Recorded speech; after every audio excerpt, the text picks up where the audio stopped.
Pessoal, a gente vai começar as atividades, então. A ideia da roda de saberes também é ouvir muito, né? Então, eu nem vou ficar me estendendo, vou passar já a fala para cada um.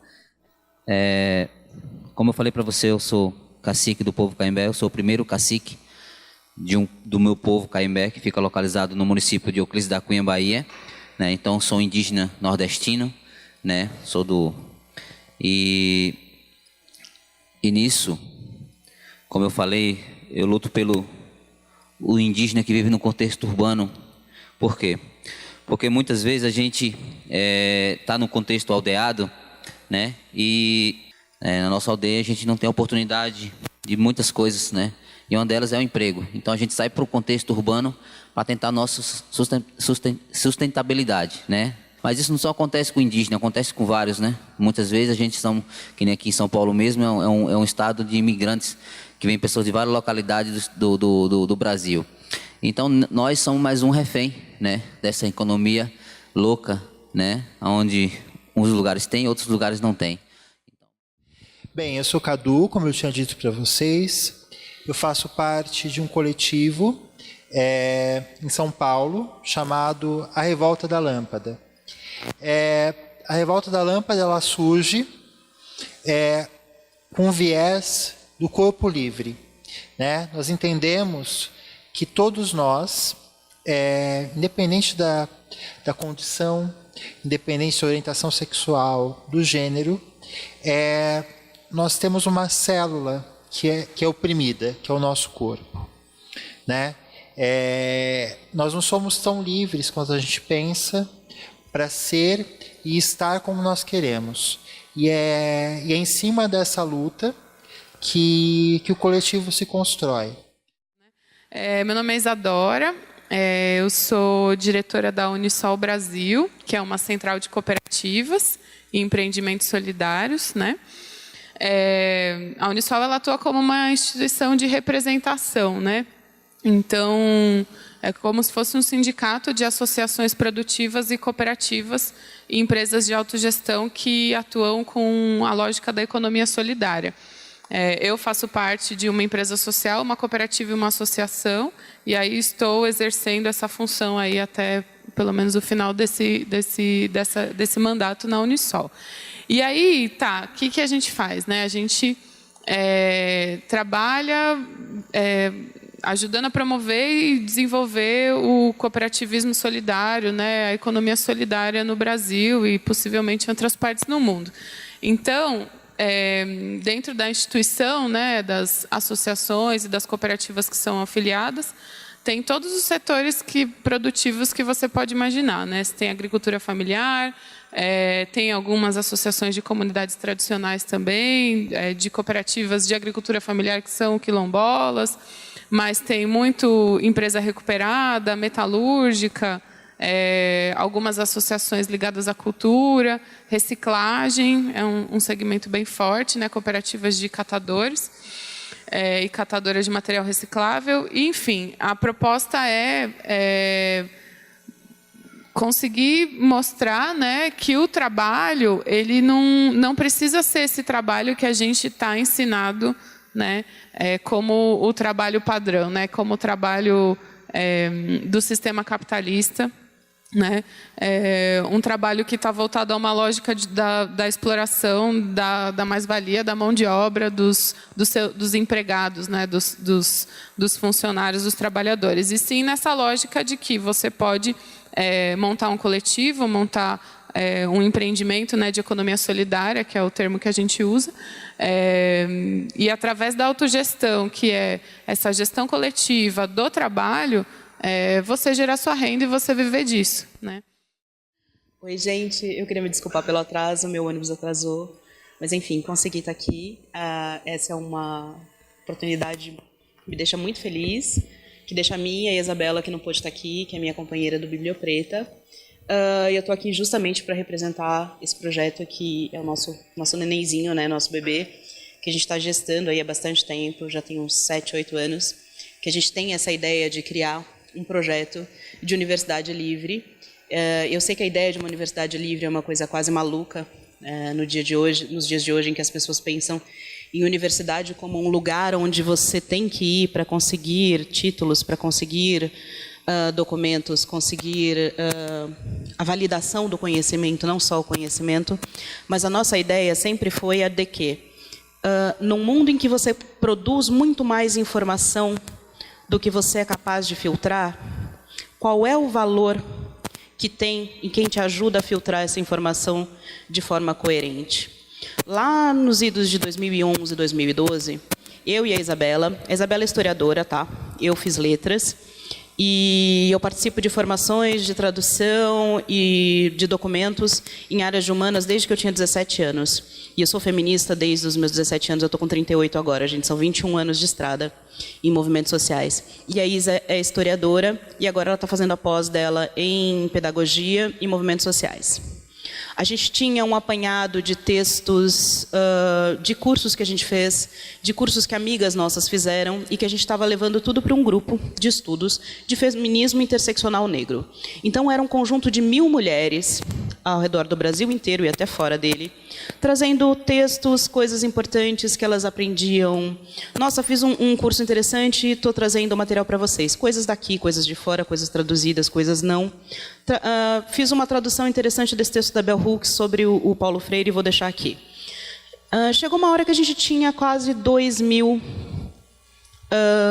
títulos, eram artigos, materiais novos, e tudo isso não tinha como ser colocado para o mundo. A gente não sabia como indexar isso, a gente não sabia como criar uma plataforma, a gente não sabia como passar todos esses conhecimentos para as pessoas.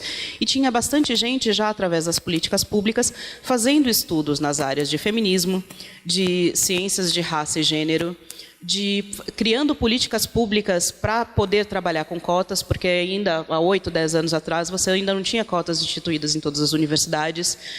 A briga por cotas raciais e sociais ainda era uma disputa dentro das pós-graduações, dentro dos concursos públicos, e você precisava de material que justificasse todas essas lutas, todas essas discussões jurídicas, todas essas discussões de direitos. O que a gente fez? A gente pegou todo esse material, a gente indexou esse material, a gente criou cursos de formação, a gente criou rodas de conversas e a gente criou o Bibliopreta. O Bibliopreta nada mais é do que, ele é uma página, ele é uma plataforma de cursos e ele é um projeto de universidade livre, que acabou virando uma coisa muito maior do que a gente jamais teria imaginado. Oi, meu nome é Sueli, eu sou participante e coordenadora do Bibliopreta, que é um projeto anarco de educação de base, e a gente está aqui no Ecologia dos Saberes para trocar com uma galera muito interessante dos movimentos sociais e para tentar entender um pouco em como é que a gente introduz a tecnologia dos movimentos sociais na tecnologia da academia e como é que a gente faz a academia entender um pouquinho melhor como é que a tecnologia dela pode ajudar a gente a transformar a sociedade num lugar melhor. Tudo bem? Meu nome é Desirê. Eu vim representando a permacultura nesse evento de hoje, de troca de saberes, né? De olhar para essas culturas tradicionais, para as raízes da nossa cultura. Eu sou cofundadora do coletivo Pulpa Permacultura, não sei se vocês já ouviram falar, lá no bairro dos Freitas. E atuante, né, militante nos movimentos ambientais, agroecológicos e por uma permacultura popular. Eu acredito que a permacultura, que eu não sei se vocês já ouviram falar, foi um conceito criado na Austrália na década de 70, que significa cultura da permanência. E ela surgiu bem nesse momento da Revolução Verde, do aumento, né, da criação do agronegócio, de todos esse modelo produtivo que transformou a terra num recurso, né? Então, a natureza não é recurso. A natureza é de onde a gente veio, é de onde a gente faz parte. Então, o cerne da permacultura é olhar para essa relação natureza e cultura. E a gente tem essa ideia de cultura como as criações humanas, né, as criações da sociedade, né, as instituições, as artes, a política, a educação, né, tipo, essa coisa, cultura está relacionada com a sociedade. E natureza, a gente até usa aquelas palavras, o meio ambiente, a fauna, a flora. É separado, né? É como se estivesse distante mesmo, como se estivesse fora da gente. E daí a gente tem, né, para cuidar da natureza, aquelas leis, né? Área de proteção, área de preservação permanente, né? Área de proteção, os parques, que é aquele lugar que não pode ter ser humano ali, quase assim, não pode fazer nada ali. Separado, assim, porque é onde o ser humano habita, ele transforma tudo em cidades. Então a gente tem as cidades e tem as áreas preservadas.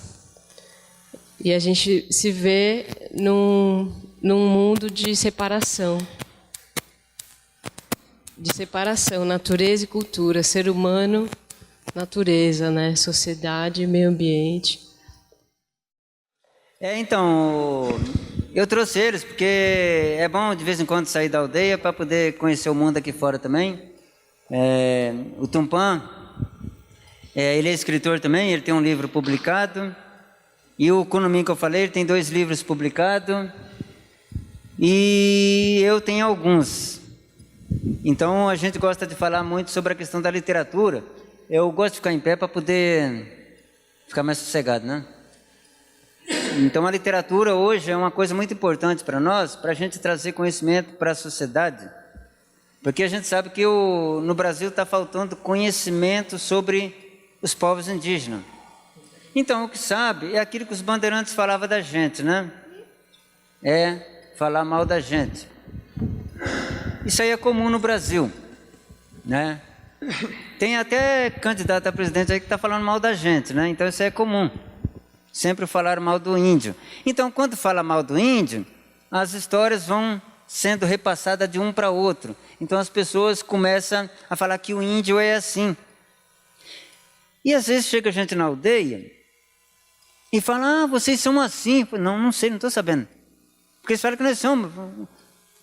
E daí a gente fala que não. Eles falam, então vocês não são índios. Porque eu ouvi lá falando que vocês são assim. Eu falo, não sabemos o que é isso. Então, são coisas que vão inventando sobre os povos indígenas e isso vai gerando essa ficção, né? Então, por isso é importante hoje a literatura nativa, que eu falo literatura nativa, é quando o índio escreve sua própria história, que a gente escreve seguindo o nosso pensamento e a gente traz conhecimento de uma forma diferente, uma forma que faz parte da realidade daquele povo. Então, os livros que eu escrevo, eu gosto de falar, mas seguindo o pensamento guarani, porque eu não sei como que o outro povo vive. Então, como que eu vou falar sobre o Xavante, sobre os Kayapó? Eu não sei como que eles vivem. Então, o que escreve sobre o índio é aquela generalização, o genérico. Então, todo mundo... Vou dar um exemplo. Eu escrevo há 30 anos. Quem aqui conhece meus livros? Levanta a mão, só quem conhece. Tem um ali que conhece.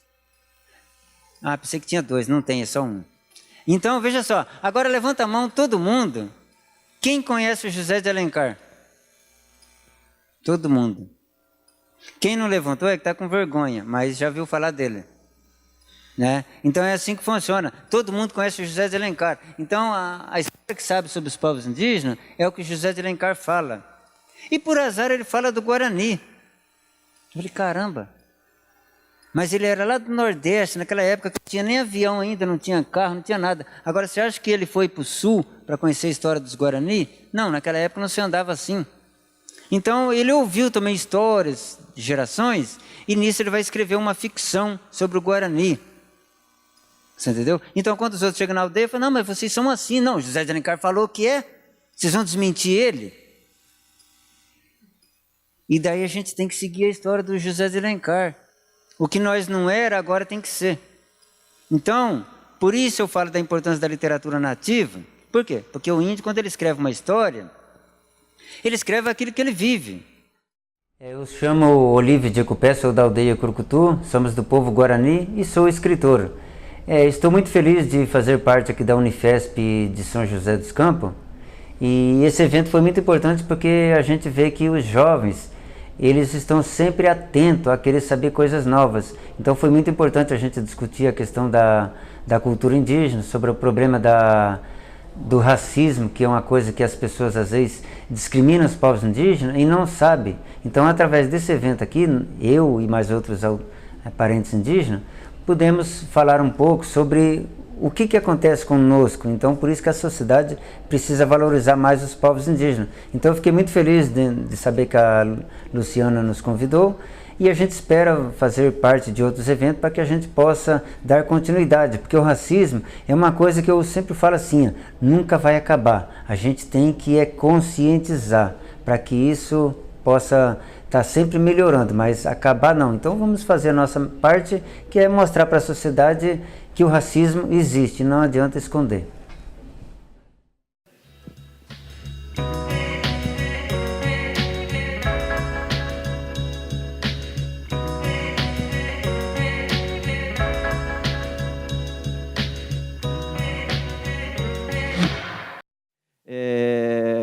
Como membro do Movimento pela Ciência e Tecnologia Pública, que surgiu há cerca de 2 anos e meio, a nossa principal pauta, nosso principal movimento de luta é em torno de algo que, embora seja uma política pública, mas é pouco percebido como uma política pública, que é a política de ciência e tecnologia brasileira. Normalmente, quando a gente fala de política pública, as pessoas a associam a política de educação, política de saúde, política de assistência social, mas existe uma outra política pública que é pouco percebida enquanto política pública, que é a política de ciência e tecnologia.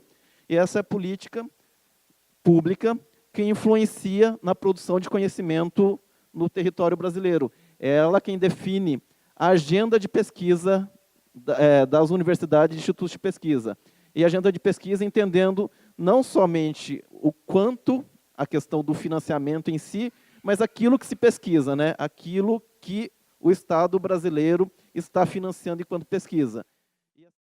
Tem uma questão muito profunda que o movimento de ciência e tecnologia pública, pela ciência e tecnologia pública traz, e que faz o sentido desse encontro, é como fazer ciência e tecnologia com os movimentos sociais. Não para os movimentos sociais, mas com os movimentos sociais. E uma questão que também vai ser posta aqui, a gente vai trazer os estudantes também, né, que são da Unifesp, são indígenas, quilombolas, né, que a gente tem essa outra parcela que está chegando aqui nos encontros. Mas imagine você, né, um indígena adentra a universidade pública, agora com todas essas políticas afirmativas. O que ele vai aprender? Boa tarde a todos.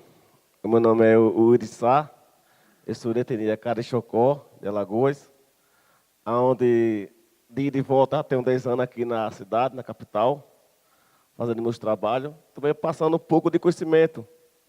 É complicado falar de indígena na própria universidade. Por quê? Porque é complicado. Porque o próprio professor, ele não sabe nada do que é indígena. Indígena, para ele, é um ser que está na televisão, está no livro, tirar foto, ver, postar, pronto. Ele não tem a sua própria noção que nós também temos a própria nossa capacidade. Nós somos um ser humano. A diferença que está aqui nessa roda aqui só é a cultura, mas nós somos ser humano igual a todos vocês aqui. As mesmas capacidades que hoje vocês têm, também a gente tem. Tem professores que hoje ainda leva o pé da letra de 500 anos atrás. Que índio vai ficar no mato, índio vai ficar na aldeia, índio não pode sair para a aldeia para vir para a cidade. Por que isso? Isso já cria um próprio preconceito. Sou estudante de Sociologia e Ciências Políticas pela Fundação Escola de Sociologia. E como militante ativista, foi muito interessante essa chegada também dentro da academia, né? Quanto ela é distante, né? Eu sempre pude enxergar pessoas falando da minha vida, da minha narrativa, da minha vivência, daquilo que eu comia, daquilo que eu bebia, daquilo que eu gostava e não era nada daquilo. Primeiro, que a fala acadêmica, as falas institucionais, elas são tanto distantes das nossas realidades. E eu não vejo que isso são por maldades, é porque quando você entra dentro desses espaços, você passa a ficar moldado nessa lógica também para você poder ocupar espaços melhores lá fora. E quando se diz numa questão de dialogar e fazer um processo de tradução realmente, né, de acordo com a fala do nosso amigo ali, eles não conhecem a nossa prática, né, não sabem o que nós vivemos na pele todos os dias, né, sempre muito bonito, romântico falar pelo outro, mas quando a gente vai colocar isso na prática é muito difícil. Mas eu sou conhecida como Meire de origem, eu faço parte de um grupo de rap aqui em São José, que somos eu e Preta Ari, que está a caminho. Nosso grupo já tem cerca de 11 anos, mas eu canto rap há 17 anos. Comecei a cantar rap com 15 anos. Não tenho formação acadêmica. Fui mãe aos 18 anos, a minha filha tem 14 anos, maior que eu. Trabalho com rap, resolvi trabalhar com... Aliás, eu costumo dizer que eu não escolhi, fui escolhida para trabalhar com a periferia, porque de lá que eu vim, é lá que eu vivo, aliás, e é para lá que eu quero retornar tudo que a vida e o hip-hop me deram, e para onde ele me levou, eu quero que essas pessoas estejam comigo também.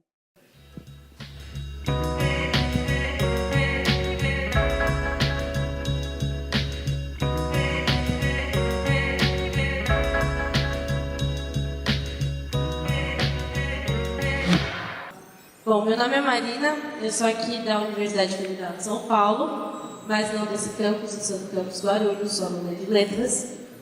E lá no campus Guarulhos, a gente viu uma demanda muito grande de refugiados e imigrantes em situação de vulnerabilidade que moravam no entorno da faculdade.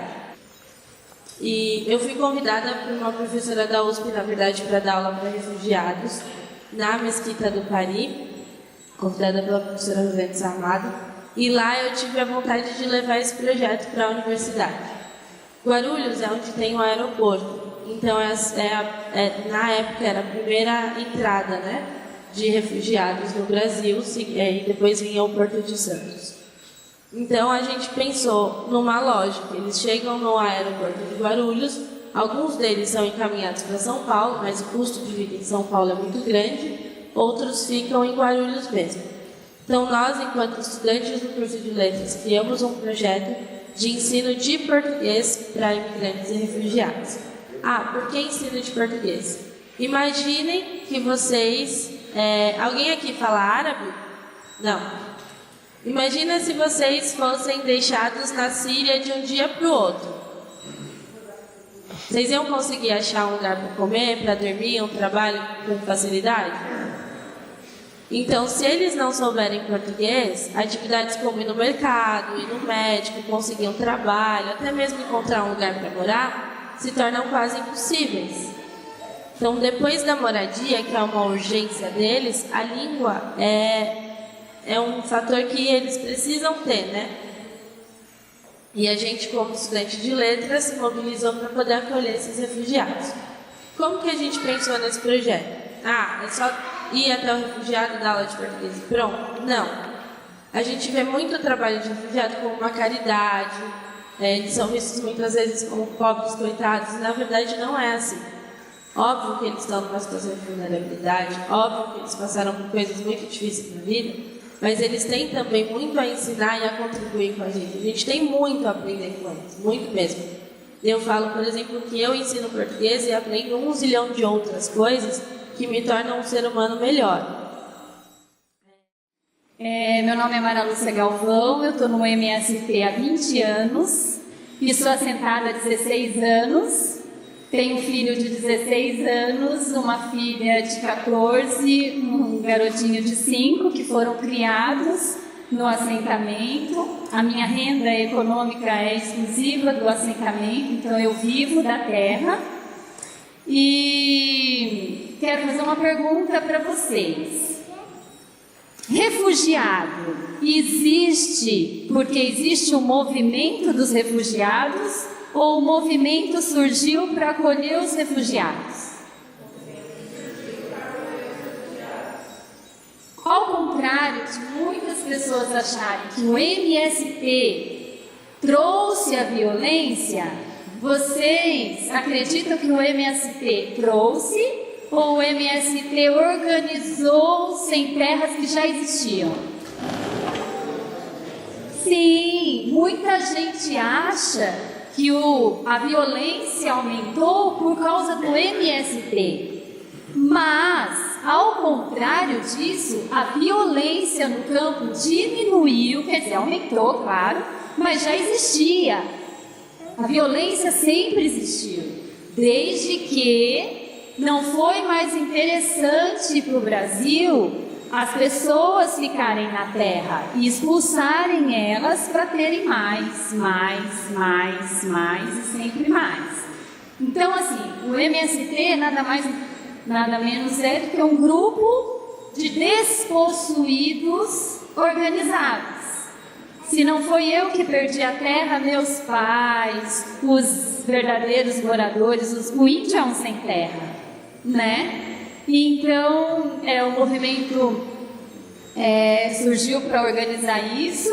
A forma de organização as famílias fazem reuniões, elegem um grupo de coordenadores, depois um grupo de direção estadual, regional, estadual e nacional. Então, não é de cima para baixo, é de baixo para cima. Como é movimento? Por isso que movimento é importante, para a gente entender como que funciona a sociedade. E entender como funciona a sociedade chama política, gente. Com certeza, nesse período da eleição, vocês estão enjoados de ouvir as pessoas falar: eu odeio política. Os que querem que a gente odeie a política é justamente aqueles que querem nos escravizar, nos refugiar, nos explorar e nos mandar embora. Então, como que a gente aprende tudo isso? Desde pequenininho, estando organizado em movimentos, porque existe já a causa, existe o sofrimento. O movimento ameniza o sofrimento para um dia acabar com a causa. Então, sempre bom estar organizado, sempre bom estar em movimento e é sempre bom estar do lado dos que sofrem.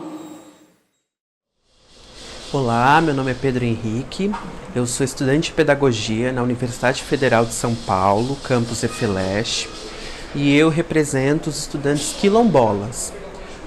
O meu movimento, a minha comunidade, mais especificamente, ela é originária do Nordeste de Minas Gerais e nós tentamos articular projetos para a construção de políticas públicas que possam viabilizar uma vida de qualidade e digna das populações e comunidades quilombolas.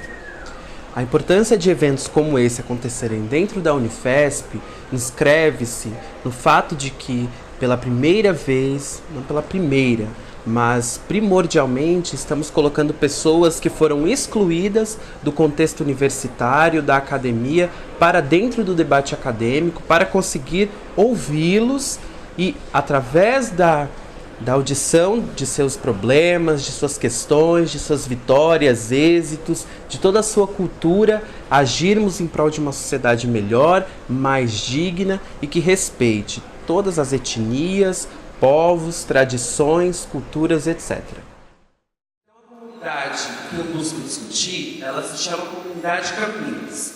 Ela é localizada no município de Virgem da Lapa, no estado de Minas Gerais, mais especificamente no Vale do Jequitinhonha. Essa comunidade ela integra uma rede de outras comunidades.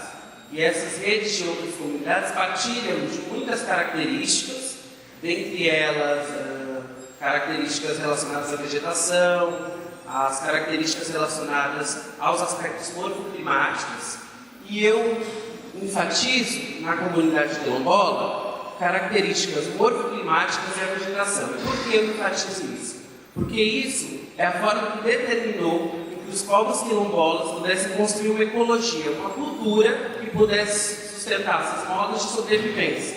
E infelizmente hoje, fruto de uma concentração de terras que os integrantes do MST já mencionaram aqui, Essas comunidades passam por problemas muito sérios, problemas que levam ao êxodo rural, problemas que levam à concentração de terras na mão de empresários, entre outras coisas. Meu nome é Rafael Carlos, eu sou da tribo Caimbé. Nossa aldeia-mãe ela está localizada em Euclides da Cunha, Bahia, né? E nós temos uma aldeia aqui que é a aldeia multiétnica, localizada no município de Guarulhos, na região do Cabo Sul. Hoje eu estou aqui no evento promovido pelo Polo Tecnológico da Unifesp, e nesse evento nós podemos ter um contato com movimentos sociais. Nós tivemos um contato com algumas pessoas que lutam pela causa do parto humanizado, que lutam pela causa dos menos favorecidos que vivem nas periferias, que lutam pela causa da comunidade LGBT. E esse encontro ele é de suma importância, dado o fato de que vivemos um contexto político bastante controverso. E podemos presenciar, podemos vislumbrar alguns atentados à democracia, alguns atentados a essa pluralidade da cultura do nosso povo brasileiro. Em virtude disso, é de suma importância que nós venhamos a nos reunir, a somar as nossas forças para poder construir um coletivo, para poder juntos marchar sobre qualquer atentado que houver aos povos tradicionais brasileiros e também aos direitos das mulheres, dos negros, dos indígenas, dos quilombolas, da comunidade LGBT. Por isso, é de suma importância que nós venhamos a falar, a reconhecer, a se apropriar da verdade sobre os nossos povos, a tomar conhecimento da nossa história, da nossa ancestralidade e das lutas que são travadas todos os dias no meio urbano e no meio rural. Eu sou Marcos Aguiar, atuo com povos indígenas, especialmente os que estão em contexto urbano e fora das aldeias, há mais de 20 anos. Faço parte de uma entidade chamada Opção Brasil, que lá eu coordeno o programa Indígena Cidade, e lá criamos outros coletivos, como a Etnocidade de Campinas, o GT Cultura Indígena Campinas, Cultura Indígena Vale do Paraíba, e que discute essa questão do indígena no meio urbano em São Paulo, no Brasil e também acompanhando alguns casos no mundo, né? Estar aqui, inclusive, trazendo os povos indígenas de contexto urbano para esse debate da Semana de Ciência e Tecnologia aqui da Unifesp, né? A ecologia dos saberes é não só vital como uma troca de conhecimentos, mas também trazendo e ouvindo realidades que a gente pouco conhece. Assim como eu pouco sabia, né, da questão do doula ou da questão própria do LGBT, ninguém sabia do indígena no meio urbano. Então essa troca, e não só de saber, assim, mas essa questão da troca ancestral, né, e como pede muito Boaventura de Souza Santos, né, na Ecologia de Saberes, é vital para a caminhada da humanidade. E a gente sempre fala, um país que não conhece a sua história não tem como brigar pelo seu futuro. E aqui está um exemplo disso. Oi, eu sou Elis Teixeira, sou formada em História e tenho pós em Gestão Cultural. Tenho trabalhado bastante na periferia há aproximadamente 10 anos. Tenho um trabalho de trabalhar com economia solidária, autocuidado e principalmente valorização de costumes e valores da cultura afro-indígena. Sou doula desde o comecinho de 2017 e há 1 ano e meio aproximadamente tenho atuado principalmente com mulheres negras e periféricas da Grande São Paulo, buscando melhorar a assistência que essas mulheres têm durante a gestação, o parto e o pós-parto. Hoje eu faço parte de uma coletiva chamada AE Coletiva, Saúde, Acolhimento, Educação, Cultura e Educação. E a ideia desse coletivo, que é formado por 4 doulas, que também são múltiplas, são mulheres que fazem coisas incríveis, que é Edi Cardoso, Janaína Santina e Edith Neve. Nós 4 estamos nesse coletivo buscando fortalecer a assistência humanizada às mulheres que não têm condição de pagar e também trazer um acolhimento para além só da gestante, também acolher toda a sua família. E acho que eu vim aqui para contar um pouquinho dessa experiência, mas para além disso, eu vim mais ouvir, sabe?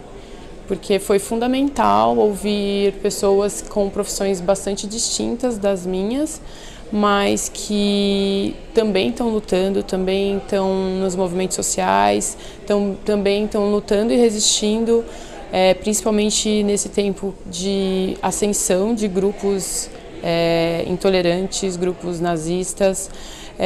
Então, ter vindo aqui e conseguir compartilhar e ouvir experiências de resistência foi fundamental.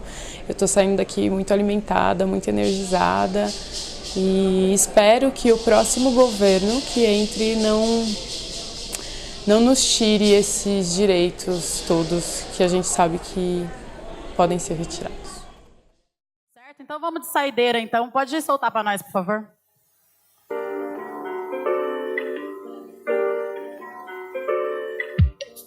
Ó. Tudo no seu nome. E o que tem pra nós é calar nossa voz. Nasceu uma menina a mais pra servir o algoz. Não sente assim, menina? O azul não combina. Tem que ser moça decente, tem que ser mais feminina. E o emprego é seu, mas e o filho quem fica? Se aceitou carona é porque tá atrás de piada sem graça. Conta da esmo, minha filha se acostume que menino é assim mesmo. Quem pariu o Mateus não fez ele sozinho. Vamos dividir a responsa de balançar o menininho, né? E assim seguimos e nos diminuímos, porque o jogo diz que a regra é servir os meninos. E eu me deprimo, minha revolta imprimo. Não entendem que desde o início nós somos o arrimo. Pensamentos que impedem que juntos a gente avance. Somos a cor que quisermos, respeitem as nuances. E eu vim pra fazer barulho na vibe de colorir. Tapa na sociedade que tenta nos deprimir, que quer ditar as nossas regras visando nos dividir. E o meu direito de escolha tão tentando reprimir. Que mulher nasceu pra pia, pra mamãe ou pra titia. Se não for santa é vadia, se não é pura é marmita. Pura falta de homem é o que eles dizem das meninas. Que vai na contramão dos pela saco que atira. A primeira pedra com teto de cartolina. Na primeira chuva forte, vento vem, desalinha. Fecha as pernas, menina, esse batom não combina. Tem que ser mais feminina, você fala muita gíria. Ri mais baixo, por favor, desse jeito não dá não. Com tanta animação, que é homem ou atenção. Roupa curta nem pensar, alguém pode te atacar como se fosse um convite, a forma de nos portar. E assusta esse conceito, esse teu tal preconceito. Lodo império de cordeiro, jura ser o mais perfeito. Seu tapinha nas costas não nos convence, sujeito. Se é machista, racista, vai se tratar primeiro. Sinto muito em te informar, opressor. Seu veneno não matou, ele nos organizou. Vou elevar as minas na roda de prosa, porque rosa é só uma cor. Rosa é só uma cor. Rosa é só uma cor. Rosa é só uma cor. Rosa é só uma cor. Segura pra nós o beat. Please, pode segurar pra nós. Muito obrigada, gente. A mensagem que a gente quer deixar com isso é que rosa é só uma cor, mas muito além disso, muito acima disso, é que a gente precisa olhar mais, né, para o que está acontecendo dentro da nossa casa, né, aos nossos arredores, na nossa faculdade, não é verdade? Já que a gente tem o privilégio de estar numa, né? Porque nós somos privilegiados de estar aqui dentro, certo? Vocês são privilegiados. Então, olhar mais para o que está acontecendo, para a realidade das suas manas, das suas amigas, dos seus amigos, e melhorar enquanto ser humano, certo? É isso aí. Satisfação, família, de verdade. O amigo ia mandar um som também, não ia? A mandar? E professora Luciana, máximo respeito por mais mulheres como você, certo? Barulho para Luciana! Barulho para ela, gente. Meu nome é Mara Lúcia Galvão, sou assentado no assentamento Nova Esperança, em São José dos Campos, assentamento do Movimento dos Trabalhadores Rurais Sem Terra. Esse evento é importantíssimo porque a luta é de todos, é a mesma, né? As dificuldades, as necessidades é a mesma. É bom para fortalecer tanto os movimentos, a militância, quanto está levando para a comunidade, para os alunos, para os estudantes, para o corpo docente, a realidade que a gente não vê na mídia convencional, na imprensa, na televisão. É muito importante, tenho que agradecer e tem que organizar mais, inclusive levar tudo isso nas comunidades também, né? Lá tem muito o que saber também.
massacrados dentro da nossa própria aldeia, né, na nossa vivência, mas a nossa vivência é essa, é amor sempre, e respeitar sempre.